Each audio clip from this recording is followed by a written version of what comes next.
আসসালামু আলাইকুম মাননীয় প্রধানমন্ত্রী, আপনি জাতির উদ্দেশ্যে ভাষণ দিয়েছেন, আমাদের উদ্দেশ্যে ভাষণ দিয়েছেন।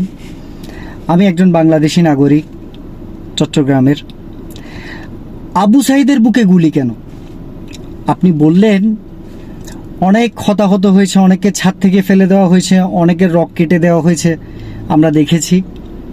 কিন্তু আবু সাঈদ তো কাউকে ছাদ থেকে ফেলে দেয়নি। আবু সাঈদ তো কারো রক কেটে দেয়নি। আবু সাঈদের হাতে কোনো অস্ত্র ছিল না, আগ্নেয়াস্ত্র। তাহলে আবু সাঈদের বুকে প্রশাসনের গুলি কেন?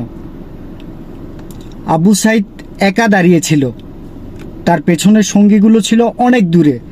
পুলিশ আবু সাঈদের থেকে বেশি হলে 20 ফুট দূরত্বে ছিল, 30 ফুট দূরত্বে ছিল। সমস্ত পুলিশ তাদের সেফটি, যে তাদের হাতে সেফটির জন্য যেটা থাকে সেটা নিয়ে, আবু সাঈদ তো নিরস্ত্র ছিল, শুধু হাতে একটা লাঠি ছিল।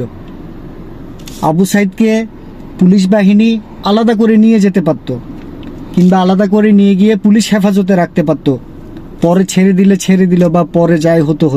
কিন্তু সরাসরি আবু সাঈদের বুকে গুলি কেন? আবু সাঈদ তো কাউকে রক কেটে দেয়নি।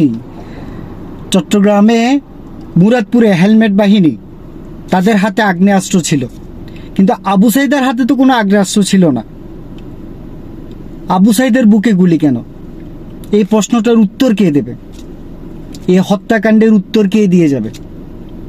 আমি একজন সাধারণ নাগরিক হিসেবে আমার এটা জানার খুবই ইচ্ছা। আসসালামু আলাইকুম।